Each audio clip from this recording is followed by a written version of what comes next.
Então, pessoal do sétimo ano, tudo bem com vocês? Aqui o professor Caio de Oliveira. Nós vamos a uma aulinha super legal aí, um assunto que nós já estamos conversando já faz um tempo, né? Inclusive até já corrigimos a atividade. Como vocês têm acompanhado no Classroom, né? Nós temos feito correção de atividades lá. E o assunto que nós estamos trabalhando é ensino religioso, né? Vamos lá, né? Ensino religioso.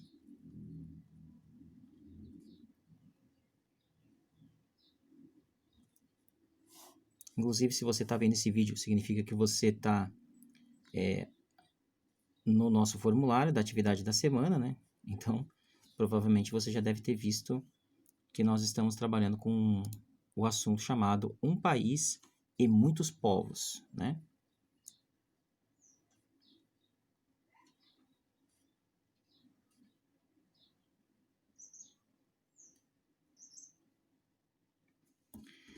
Um assunto interessante, porque nós estamos falando aqui nesse assunto sobre a característica, né? Sobre marcas, sobre aspectos de um país, né? Que no caso é o Brasil, e que a característica desse país é a diversidade de povos, né? Seria um panorama, né, cultural do nosso Brasil, né? Mostrar que nós estamos num país, uma unidade na diversidade. Uma unidade, que é um país, na diversidade. E o texto que o professor trabalha com vocês, ele começa falando das matrizes religiosas, né? Nós temos índios, né? Nós temos negros e temos também brancos.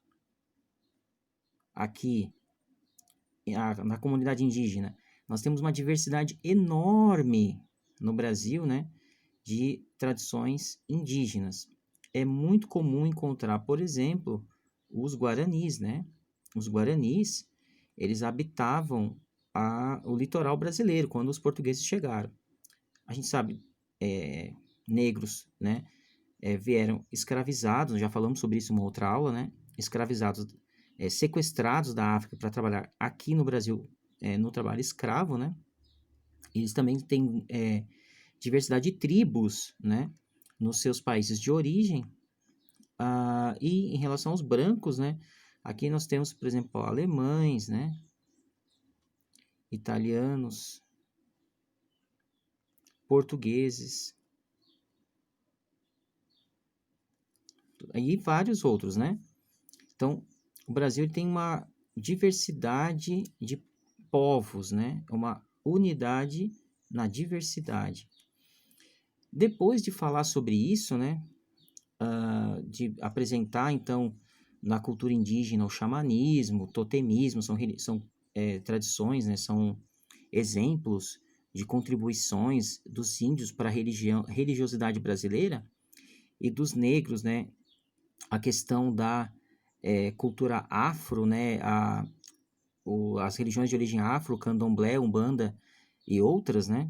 Daí a gente fala dos povos brancos, né? Que trouxeram da Europa vieram da Europa, né? Alemães, italianos, portugueses trouxeram a sua religiosidade de lá. Então, essa é uma característica que o texto traz aqui, né? Mostrar a origem do culto, né? Dos imigrantes, que eles trouxeram, aliás, de que país eles vieram para trazer essas religiões, né? Do índio, o xamanismo, eles já estavam aqui. Dos negros, o candomblé, a umbanda, a quimbanda, né? Dos brancos, o cristianismo, principalmente, né? E depois a gente tem o islamismo, o judaísmo também, certo? E por último, a gente tem ainda o budismo, né? Que veio com a imigração japonesa. Então vamos relembrar um pouquinho sobre isso, vamos falar um pouquinho sobre esse aspecto, então, de quais as culturas que vieram para cá. Então a gente tem, né, 4 matrizes religiosas. Vamos pegar aqui as 4 matrizes. Nós temos as 4 matrizes religiosas no Brasil.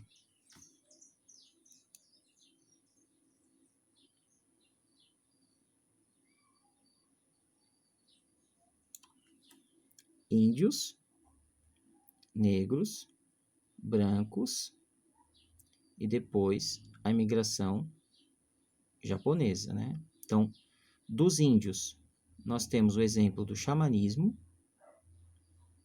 Xamanismo é uma matriz religiosa.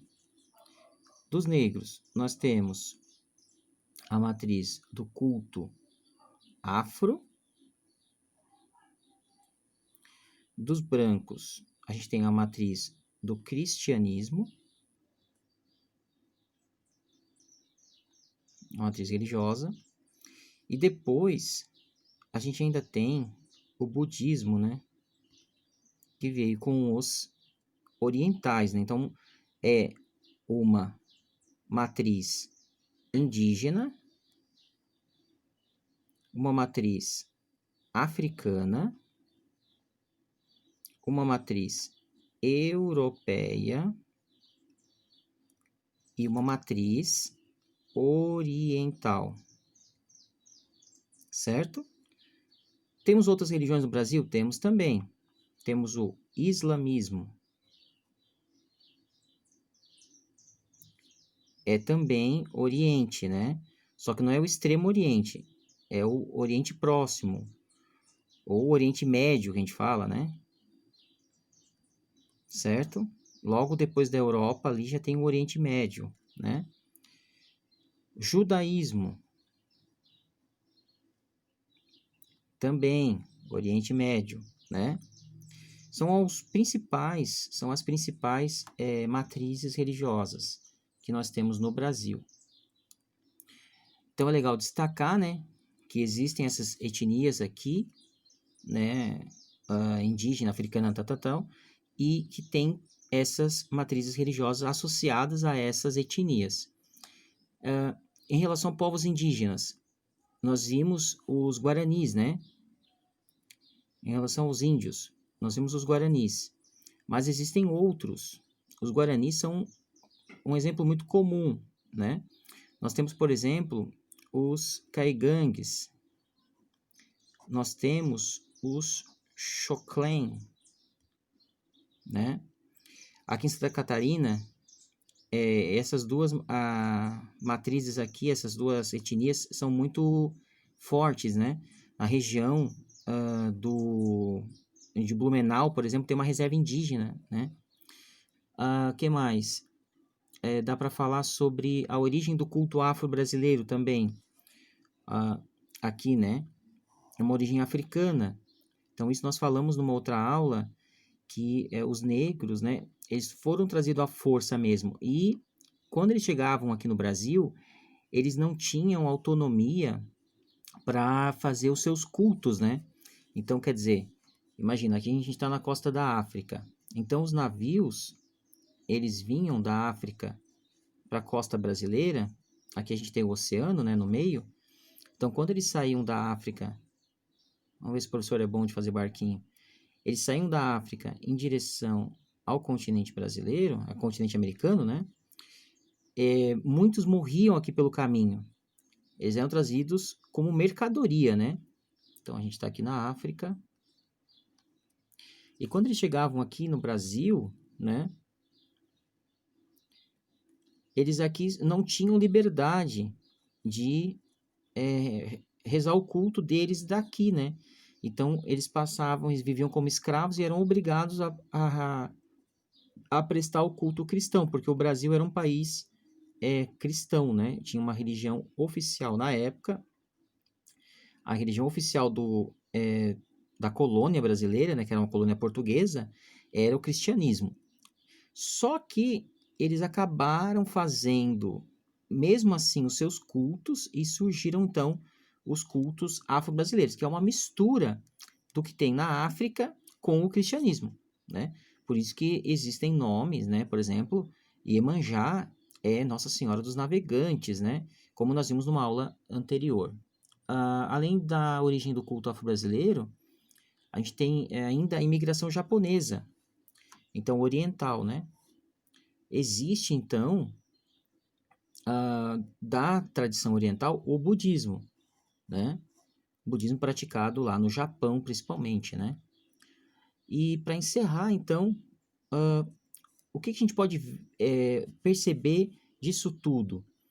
Como o professor falou, existe uma diversidade e a partir do momento que a gente aprende que o Brasil ele não é um país de uma religião só, né? Mas é um país de muitos povos, a gente começa a perceber que justamente essa é a riqueza do nosso país, né? Que a gente consegue ter muitas experiências diferentes no mesmo lugar, né? E é um desafio conviver com toda essa diversidade, né? O fato de alguém é, pensar diferente de mim não me torna pior ou melhor que o outro, né? O fato de alguém pensar, viver diferente de mim, tem a única razão de ser diferente, né? Diferente não é problema algum, né? E é legal a gente poder saber que existem as diferenças para a gente poder conhecer e respeitar. É mais difícil, né, uma pessoa respeitar algo que ela não conheça, então, né? Tá certo, pessoal? Então, até a próxima. Valeu!